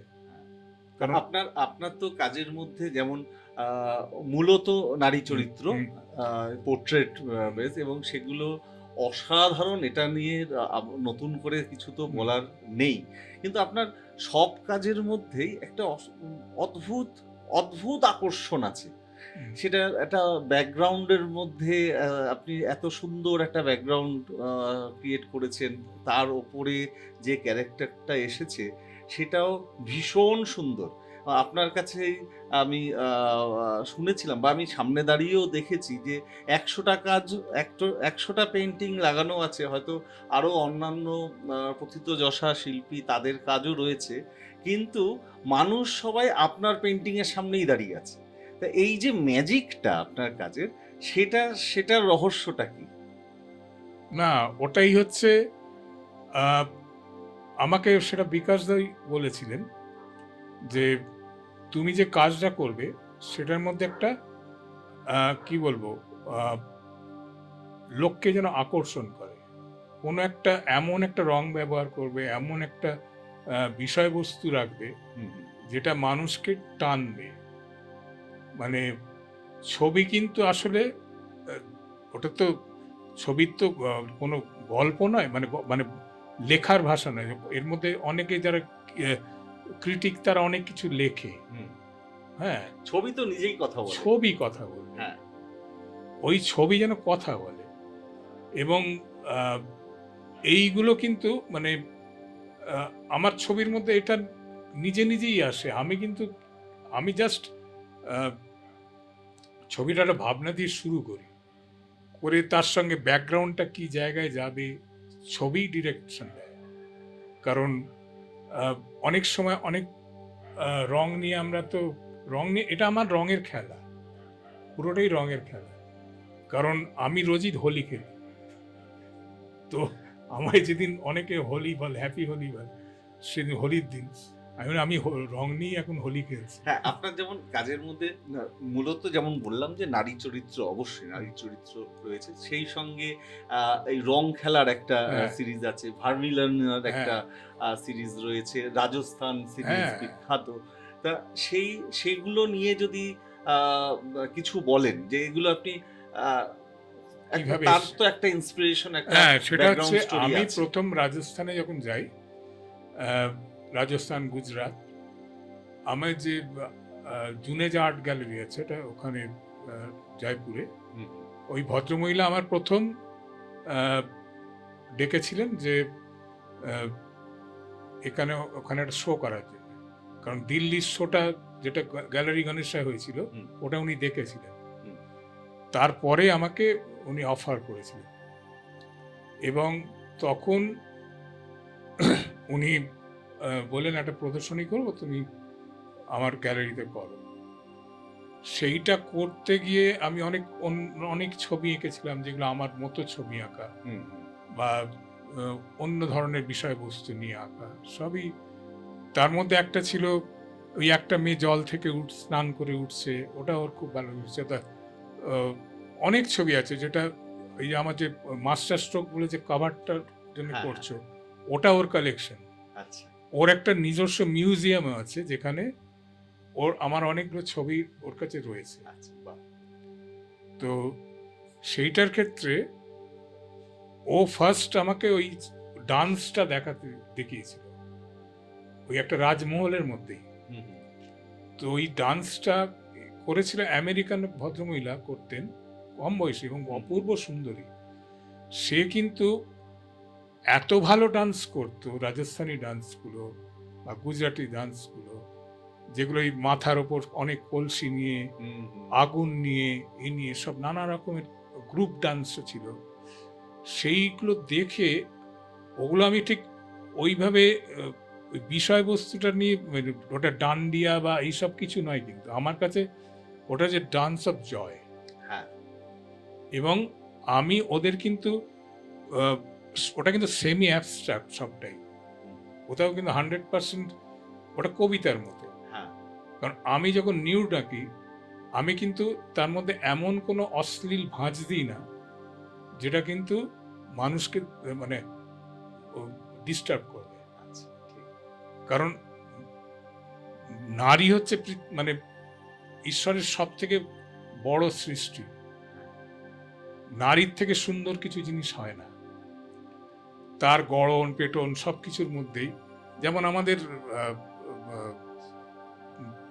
নন্দলাল বোসের যে সরঙ্গ বলে যে বইটা আছে, আচ্ছা, তাতে তুমি যে ভারতীয় যে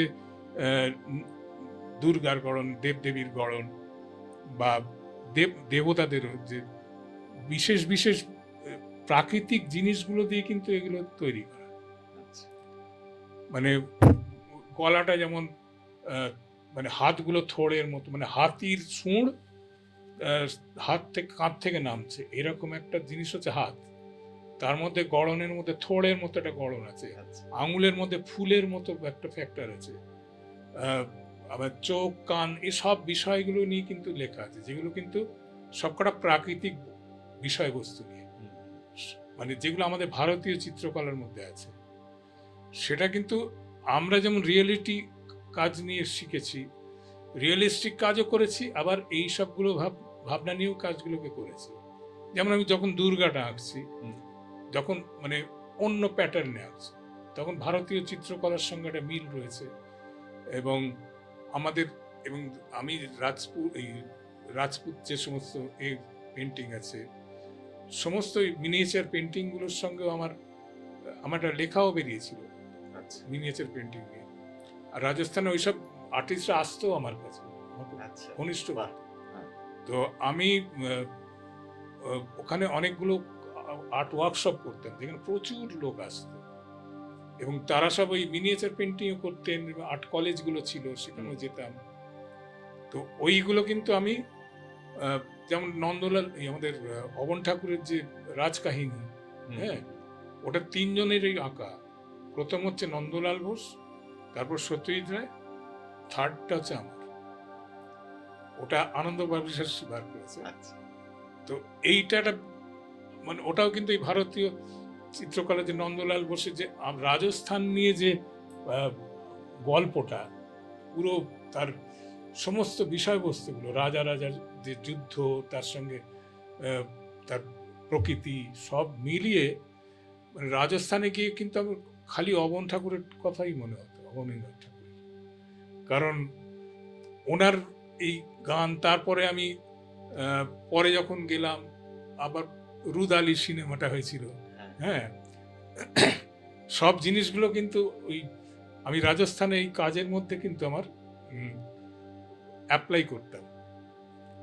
আর যেটা হয়েছিল, আমি ওই যে ডান্সগুলো দেখে, ওইটা কিন্তু ওইটা থেকেই শুরু করা। ওইটা কেউ কিন্তু প্রকৃতিক, মানে এর মধ্যে একটা প্রাকৃতিক ফ্যাক্টর আছে, একটা রঙের খেলা আছে। আচ্ছা, আপনি তো বড় হয়েছেন বাগবাজারে, সেখানে বাগবাজার সার্বজনীনে তো বিজয়া দশমীর দিন সিঁদুর খেলাও হতো। হ্যাঁ, সিঁদুর খেলা, সেটাও রয়েছে। হ্যাঁ, হ্যাঁ, সেটা ওটার অনেক ছবি আছে। হ্যাঁ, হ্যাঁ, হ্যাঁ। কারণ আমি একটা এঁকেছিলাম, এইটা থেকেই লোকে এত চাইছে সিঁদুর খেলার ছবি, সে অসংখ্য ছবি আঁকতে হয়েছে আমার।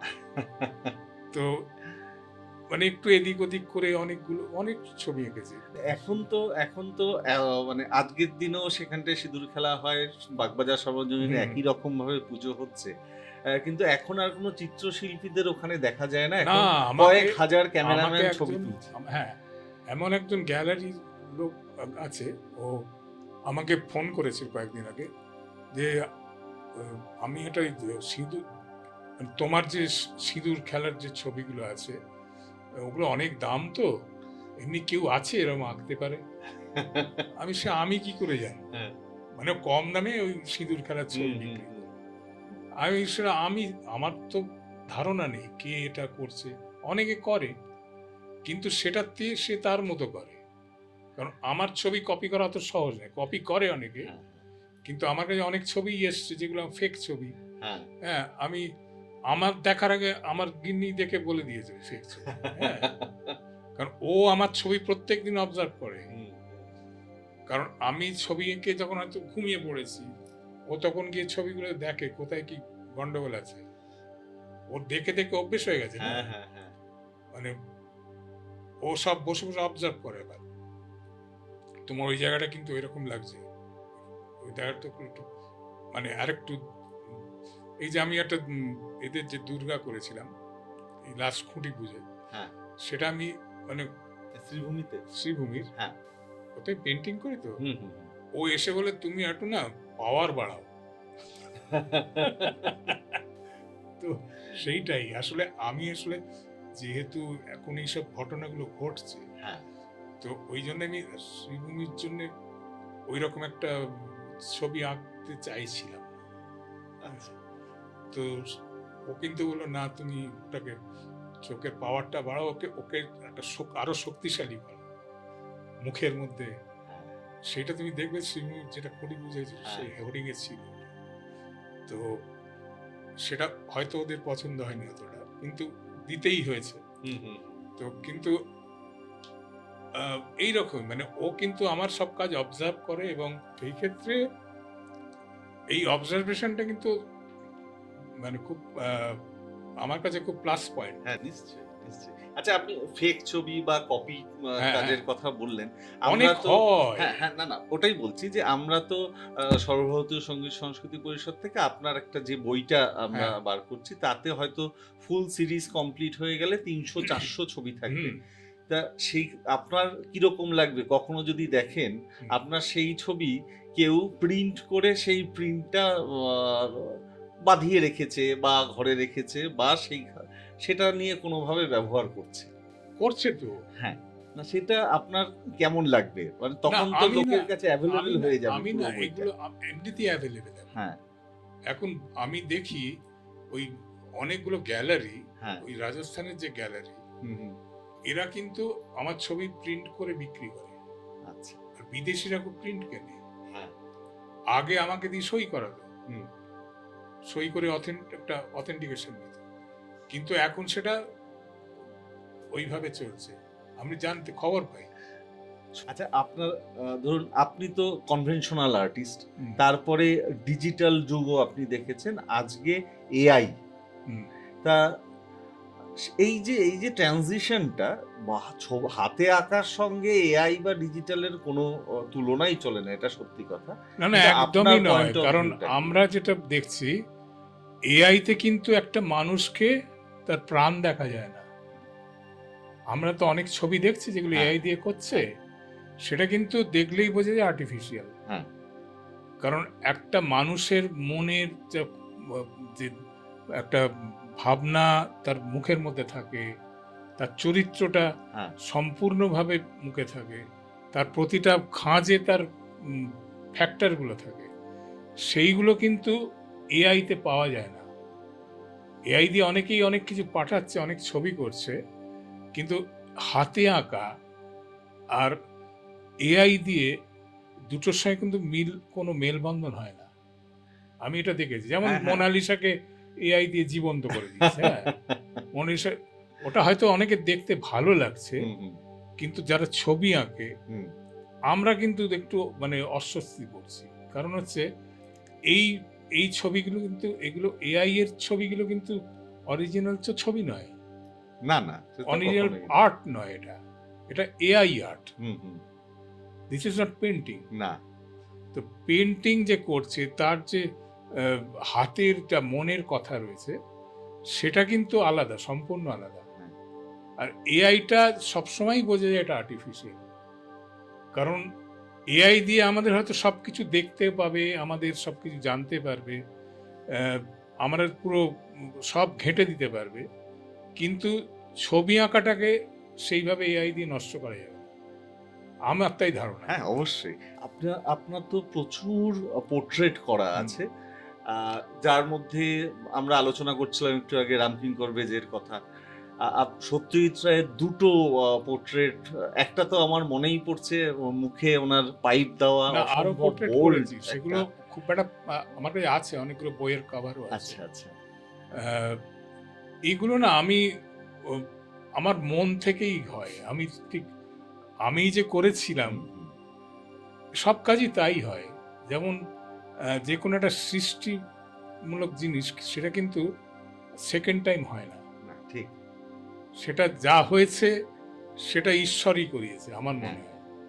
কারণ আমি আমার নিজের অনেক কাজ দেখেই এখনো ভাবি যে এটা কি আমিই করেছিলাম, এটা কিন্তু এখন মনে হয়। কারণ অনেকেই অনেক ছবি পাঠায় আমাকে, আমার সেগুলো ভুলেই গেছি, অনেক কাজ আগে কাজ করা, সেটা এখন মনে হয় আমি তখন এটা করেছিলাম। তা এই জিনিসটা কিন্তু আহ, মানে এটা কিন্তু সৃষ্টিমূলক কাজ। আমি যখন কোনো কাজ করি তখন শুরু করি তো একরকম ভাবেই, তারপর আস্তে আস্তে আহ, আমি মানুষটাকে খুঁজে বার করার চেষ্টা করি। আমি যত পোর্ট্রেট করেছি, আসল মানুষের যে যে যে মানুষকে আঁকছি তার সম্পর্কেও কিন্তু ভাবছি। হুম। সেই ভাবনাটা কিন্তু পোর্ট্রেটের মধ্যে থাকে, তা না হলে কিন্তু পোর্ট্রেটটা মানে সেই পর্যাতেই পৌঁছায় না। তারপর তার রঙের এফেক্ট, তারপরে রিফ্লেকশন। কারণ আমি যখনই কোনো লোককে দেখি, আমি অনেক সময় রাস্তায় বেরোই তো কম, দু চার দিন পরে হয়তো রাস্তায় বেরোলাম, ওই পরিচিত লোকটাকেই দেখছি দোকানের যে আলোটা, সেই আলোটাতে তাকে একরকম লাগছে। আমি কিন্তু এই রঙগুলো দেখি, হুম, আর ছবি আঁকার ক্ষেত্রে ওই রঙগুলো ভাবি। কারণ পোর্ট্রেট করার সময় কিন্তু কালারের একটা এফেক্ট থাকে, তো সেই এফেক্টগুলো আমার পোর্ট্রেটে থাকে। কারণ একটা হচ্ছে তার অরিজিনাল ফেস, এবং তার সঙ্গে আমার কিছু কথা, আমার কিছু যেগুলো আমি যেভাবে দেখেছি মানুষটাকে সারা জীবন ধরে, সেইটাও কিন্তু আমি অনেক পোর্ট্রেট করেছি, যেগুলো মানে আমাকে কমিশন ওয়ার্ক দিয়েছে, সেগুলোও কিন্তু আমি তাদের ক্ষেত্রে ভদ্রলোক সম্পর্কে জানতে চেয়েছি। যেমন আমি একজন ডাক্তারের করে দিয়েছিলাম, উনি খুব স্মোক করতেন, এটা মানে সবই ওনার ছেলের আমাকে দিয়ে ডিটেলসটা আমি জানতে চাইলাম। এবং আমি যখন পোর্ট্রেটটা করে ওনাকে দিলাম, ওদের সেই ঠোঁটে সিগারেট খাওয়া ঠোঁট, হ্যাঁ, হ্যাঁ, তা সব মিলিয়ে কিন্তু ওনার গল্পটা ওর মধ্যে রয়েছে, যেটা দেখে বললে তো আমার বাবা, হ্যাঁ। এই জিনিসটা ঘটেছে। তারপর একজন আমাকে সীমা আর্ট গ্যালারি করিয়েছিল, একজন লন্ডনেরই ভদ্রলোক, উনি ব্রিটিশ পার্সন, উনি খুব বই পড়েন। তা আমি গিয়ে, উনি কলকাতাতে, ওনার ওয়াইফ কিন্তু ইন্ডিয়ান, আচ্ছা। উনি ওনার একটা পোর্ট্রেট করাবেন, মানে ওর পুরো ফুল ফিগার, মানে ফুল ফিগার না, ওটাই হাঁটু অব্দি আর কি। তো যে উনি বই পড়ছেন ওই জন্য, না ওটা বোধহয় ফুল ফিগার ছিল, বড় বড় ছিল এই ওনার। তারপর যখন আমি সীমা গ্যালারিতে গিয়ে ওটা দিলাম এবং ওদের ডাকলো, ভদ্রলোক এসে বলে ইটস মি। হ্যাঁ, এই যে জিনিসটা, এইটা আসলে ওনার যে হাতে লোম টোমগুলো না, ওগুলো তো ব্রাউন টাইপের লোম, তো সোনালি লোম একটা, আর ফর্সা হাত, ফর্সা মুখ, সেই ব্যাপারগুলো কিন্তু সবটার মধ্যেই রয়েছে আর কি। তো এই জিনিসটা কিন্তু ওই ভাবনা দিয়ে করা, কারণ শুধু একটা পোর্ট্রেট এঁকে দিলাম তা নয়, কিন্তু আমি ওর মধ্যে ইনভলভ হই এবং মানুষটাকে ওই রকম একটা জীবন্ত জায়গায় নিয়ে আসার চেষ্টা করি। নিশ্চয়ই। আমার আমার খুব মানে বলতে ভালো লাগছে যে আমাদের খুব সৌভাগ্য যে আপনি আমার বাবারও একটা পোর্ট্রেট ওইটাই করে তো, দিয়েছেন। ওখানে আমি তো কাজল বাবুকে মানে অনুভব করে করে কাজটা করেছি না, ওনাকে কতবার দেখেছি, কত রকমবার দেখেছি, সবগুলো নিয়ে ওনার দৃষ্টি, ওনার সব ঠোঁট, নাক, চোখ, মুখ, সব কিছুর মধ্যে যে বিষয়গুলো আছে, সেইটা আমার সঙ্গে কথা বলছেন সেইরকমই একটা সময়ের মধ্যে নিয়ে আসা ওটা, যে উনি এমন একটা দৃষ্টিতে দেখছেন, যেটা কিন্তু অনেক দূরদৃষ্টি, সেই ব্যাপারটা রয়েছে। এইরকম ভাবেই ভাবি, যেমন রামকিঙ্করের ক্ষেত্রে তাই, ওরা যেমন একটা একটা আদিবাসী টাইপের একটা মুক্ত এবং মাটির সঙ্গে সংযুক্ত, যার ফলে ওর মধ্যে ওই ন্যাচারাল কালারগুলো রয়েছে। হ্যাঁ, তো ওই রকম ভাবেই মানে সব মানে পোর্ট্রেটের ক্ষেত্রে কিন্তু এইরকম ভাবে ভেবেই আমি কাজ করি। আর এই সুযোগটা পেয়েছি কিন্তু আমি অনেক আনন্দবাজার পত্রিকার জন্য আমি অনেক মানুষের পোর্ট্রেট করেছি। আচ্ছা, আচ্ছা। সেক্ষেত্রে কিন্তু অনেক এক্সপেরিমেন্ট করার চেষ্টা করতাম। সেইটাতে কিন্তু পোর্ট্রেটে এক্সপেরিমেন্ট করাতে আমি যেমন বিমল করের পোর্ট্রেট করেছি, অনেক লেখকের পোর্ট্রেট করেছি যারা, এবং এগুলো বিকাশ দা আমাকে খুব প্রশংসা করতেন যে খুব ভালো করেছে কাজটা। এইটা একটা মানে ওই পোর্ট্রেট আঁকার মধ্যেও কিন্তু একটা ওই ব্যাপার ছিল যেটা আমাকে মানে বিকাশদার থেকেই শেখা। মানে সেটা কিন্তু আমি আমার আর একটা পর্যায়ে চলে গেছি, কারণ ওনার স্টাইলে আমি কাজ করি না। কারণ সবাই আমাকে বলে বিকাশদার মতো করছে, তা এই ব্যাপারটা শুনতাম।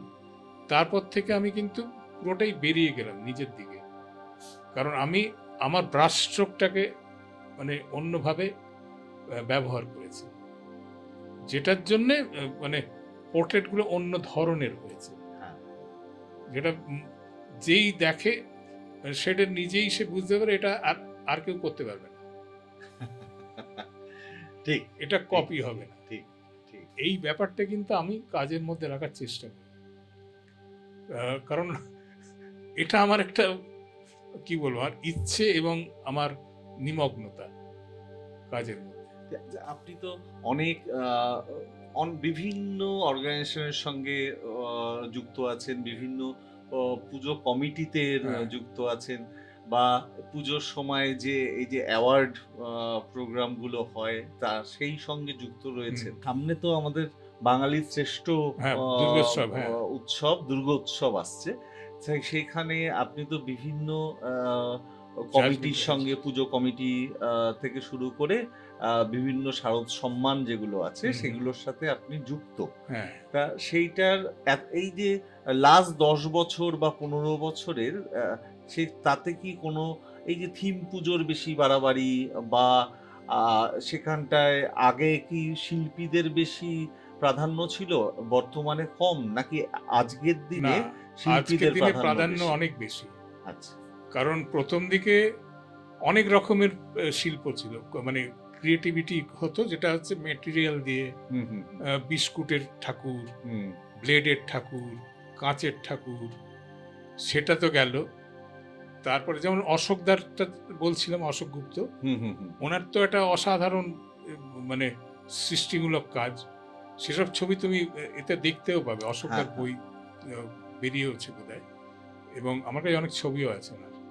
তো এইরকম ওইটার পরে আমরা যখন এই ধরনের মেটেরিয়াল নিয়ে কাজগুলো দেখতাম, তারপরে অনেকটা তারপরে চেঞ্জ হলো যে বিষয়বস্তু নিয়ে অনেক জায়গাকে ধরে, ধরো নালন্দা নিয়ে একটা হলো, বা এরকম অনেক জায়গা নিয়ে সেইগুলোকে নিয়ে, ধরো কাশ্মীর, বা আমি যেমন করেছিলাম একটা নতুন পল্লীতে, সেটা হচ্ছে আমাদের অজন্তা নিয়ে। হ্যাঁ, এরম ওই বিষয়টা নিয়ে আমি একটা এরা আমায় বলেছিল অজন্তা নিয়ে আমরা করবো, ওটা আমি করে দিয়েছিলাম আমাদের বিষয়টা। আমার অনেক যারা অ্যাসিস্ট্যান্ট ছিল তারা সব কাজ করে দিয়েছিল, আর ওর ভেতরে সেই ছবিগুলো ছিল। আর দুর্গা মূর্তিটাকেও আমি কুমারটুলিতে গিয়ে পুরো কেটে মানে বুদ্ধের একটা ফ্যাক্টর নিয়ে এসেছিলাম। তো এইসবভাবে এই ধরনের থিমগুলো আস্তে আস্তে কিন্তু অন্যরকম টেকনোলজিতে চলে এসছে, যেটা কিন্তু আরও বেটার আমার মনে হয়। কারণ এই ভবতোষ সুতার যেটা করে, বা অনির্বাণ বলে একটি ছেলে আছে, তারপরে আমাদের অনেকেই আছে, সনাতনও করেছে, তো সুশান্ত, প্রশান্ত, দুজনেই যে চালা প্রত্যয়তে করে, এইগুলো কিন্তু সত্যিই কিন্তু মানুষকে আকর্ষণ করে এবং অনেক শেখায়। আসলে এটা না একটা ওয়ার্ল্ড আর্ট ইউনিভার্সিটি হয়ে গেছে কিন্তু। কারণ আমাদের দুর্গোৎসবটা এখন টোটাল আর্ট ইউনিভার্সিটি। ঠিক ঠিক। কারণ হচ্ছে এখানে সাধারণ মানুষরা কিন্তু এখন আর এমনি যে আমাদের পাড়ায় যে নর্মাল দুর্গাপুজোটা হচ্ছে, যে হ্যাঁ। ট্র্যাডিশনাল দুর্গাপুজো, সেখানে কিন্তু এরা একা বসে থাকে।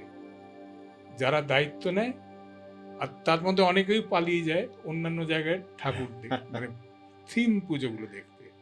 তা এইটা হচ্ছে ব্যাপার, যে থিম পুজোটা আসলে মানুষকে অনেক কিছু শেখাচ্ছে, হুম। অনেক বেশি আকর্ষণীয় এবং অনেক ডেভেলপ করেছে। যেটা হচ্ছে বিষয়বস্তুগুলো নিয়ে, শব্দ নিয়ে, গন্ধ নিয়ে, বর্ণ নিয়ে, মানে সমস্ত বিষয়গুলো নিয়ে, প্রাকৃতিক জিনিসগুলো নিয়ে সব কিছু, এবং তার মধ্যে বিজ্ঞান ঢুকেছে অনেক। হ্যাঁ, আমাদের মানসিক অনুভূতিগুলো নিয়ে, সব কিছু নিয়ে কিন্তু বিষয়গুলো তৈরি হচ্ছে। অনেক বেশি রিসার্চ হ্যাঁ, আছে এখন। রিসার্চ ওয়ার্ক আছে। হুম, হুম। এবং যেমন এই যে বহুরূপী বলে একটা করেছিল, যেটা দেখে আমি গত বছর, মানে ওই অনির্বাণ বলে একটি ছেলের করা, মানে সিলিকনের ঠাকুর? না সিলিকন ঠাকুর তো করে, ওটা তো অসাধারণ করেছিল। হ্যাঁ, ও ও আমার খুব ঘনিষ্ঠ। তো তো এই যে এবারেও সিলিকন দিয়ে কাজ করছে ও। আচ্ছা। তো এরকম অনেকগুলো না নতুন নতুন ভাবনা, যেমন এবারে একটা দেখলাম পাঁজর বলে একটা ভাবনা। তার মানে ওটা হচ্ছে আর্কিটেকচার থেকে, মানে মানুষের শরীরের যে গড়ন পেটন, হুম, হুম। বিষয়টার মধ্যে, তার মধ্যে কিছু একটা আছে। এখনো থিমটা কি তৈরি করবো আমি জানি না। যে কটা আমি খুঁটি পুজো করে এসেছি, হ্যাঁ হ্যাঁ। সব কটাই কিন্তু বিভিন্ন থিমে আছে। আচ্ছা। তো এবারে একটা আড্ডা নিয়ে হচ্ছে, আমাদের জগৎমোহনজি পার্কে এআই নিয়ে হচ্ছে। আচ্ছা। তো এই সবগুলো কিন্তু নতুন যে এখন প্রজন্মের কাছে বিষয়বস্তুগুলো এসছে, সেই অ্যাপ্লিকেশনগুলোর মধ্যে আছে। সেটাই হচ্ছে আমাদের দুর্গোৎসব, কিন্তু এখন একটা মহান উৎসব হয়ে গেছে, হুম।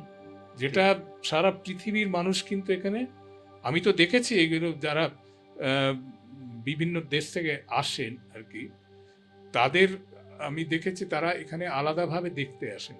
হ্যাঁ। যে ইন্ডিয়াতে যে পুজোগুলো হচ্ছে, তার মধ্যে বহু বিদেশি মানুষ আসে, আমেরিকা থেকে আসে, লন্ডন থেকে আসে, ইউরোপের বহু দেশ থেকে আসে। হ্যাঁ। তো এই সবগুলো কিন্তু আমাদের, মানে বাংলার যে দুর্গা পুজো, তার একটা মানে কি বিশাল, মানে ব্যাপ্তি হয়েছে, কি বিশাল সমৃদ্ধি হয়েছে। সেটার সঙ্গে আবার অনেক মানুষের জীবনের আয়ের নিশ্চয়ই, অনেক নিশ্চয়ই নিশ্চয়ই। একটা হয়েছে, যেটা যারা গ্রামে কাজ করতো, ধরো সে চাষ করে, সে এখানে এসে একটা কোনো কাজ পেয়েছে, সেইটাও কিন্তু তার কাছে একটা সারা বছরের প্রাপ্তি। ঠিক। যে হয়তো ভালো ওই কোনো ছবি টবি আঁকতে জানে, আলপনা দিতে জানে, বা বিভিন্ন ধরনের সব লোক শিল্প আছে, তো হুম, হুম। সেইগুলো, সেই সব আর্টিস্টগুলো এখানে কিন্তু আসে, তারাও কিন্তু সুযোগটা পাচ্ছে। আর যারা থিম মেকিং করছে, তারা কিন্তু সব গিয়ে ওদের সব ধরে নিয়ে আসে, ওদের নিয়ে এসে এই যে বছরে একবার যে ওরা কাজ করছে, ওদের সারা বছরের রোজগার এটা। ঠিক। আর এটার থেকেও বড় জিনিস, যে আমরা যে দুর্গাপুজোগুলো প্রতি বছর আগে যেভাবে দেখতাম, হুম। এখন কিন্তু নতুন নতুন আবিষ্কার দেখতে যাচ্ছি। হুম। এইটাই হচ্ছে আমাদের নতুন ভাবনা দুর্গাপুজোর জন্য, আমরা অপেক্ষা করি। এবং লাস্ট ইয়ারে যে আমরা জাজমেন্ট করেছি, হ্যাঁ। তারপরে যে কি হবে সেটা নিয়েও আমরা ভাবি, কারণ জাজমেন্ট করা খুব শক্ত জিনিস। ঠিক। কারণ এত কাছাকাছি, মানে ওদের মানে কাকে ফার্স্ট করবো, কাকে সেকেন্ড করবো, কাকে কোনটা বিষয়ে পুরস্কার দেব, অনেকগুলো পুরস্কার থাকে, সেই ভাগাভাগি করাটাও কিন্তু একটা ফ্যাক্টর আছে। হুম, হুম। কে সেরা মূর্তি করেছে, কে সেরা ভাবনা, সেরা পরিবেশ, এই সব মিলিয়ে অনেকগুলো অ্যাওয়ার্ড থাকে। সেইগুলো কিন্তু আমাদের অনেক কষ্ট করে, মানে লড়াই করে তৈরি করতে হয়। কারণ আমাদের প্রত্যেকে যখন বসি আবার ফাইনালি জাজমেন্টে, তখন কিন্তু আমরা এইটা নিয়ে অনেক বিতর্কের মধ্যে থাকি। এবং আলটিমেটলি ঠিক জিনিসটা আমরা করে দিই। এইটা করে আসছি বলেই ওরা আমাদের ডাকে। তা ঠিক আছে, আপনার সঙ্গে অনেকক্ষণ আড্ডা হলো, অনেক যা মানে অজানা কথা আমাদের শ্রোতারা, আমাদের বন্ধুরা যারা শুনছেন দেখছেন তারা জানলেন। আপনার শিল্পী জীবন আরো অনেক অনেক দীর্ঘ হোক। আমরা যারা ভক্ত আপনার, আমরা আরো ভালো ভালো কাজ আগামী দিনে আপনার কাছ থেকে দেখব এই নিশ্চয়ই চেষ্টা প্রত্যাশা করব রাখি। আমি। এবং আপনার সঙ্গে আগামী দিনে আরো অনেক আড্ডা মারবো এরকম একটা আশা নিয়ে আজকের এই যে টক শো সংস্কৃতির খোঁজে এটা শেষ করছি। আমারও খুব নমস্কার। ভালো লাগলো। নমস্কার। আমি সত্যিই আপ্লুত হয়েছি আজকের আড্ডাটায়, খুব সুন্দর। শ্রী সুব্রত গঙ্গোপাধ্যায়ের এই বহুল আলোচিত গ্রন্থ master stroke volume 1 beauty and desire, যা সর্বভারতীয় সঙ্গীত ও সংস্কৃতি পরিষদ দ্বারা প্রকাশিত, এখন সহজেই পাওয়া যাচ্ছে ফ্লিপকার্ট ও অ্যামাজনে। নিজের জন্য বইটি সংগ্রহ করতে এক্ষুনি ডেসক্রিপশন বক্সে দেওয়া লিঙ্কটিতে ক্লিক করুন এবং উপভোগ করুন তার এই অনন্য সৃষ্টিকে।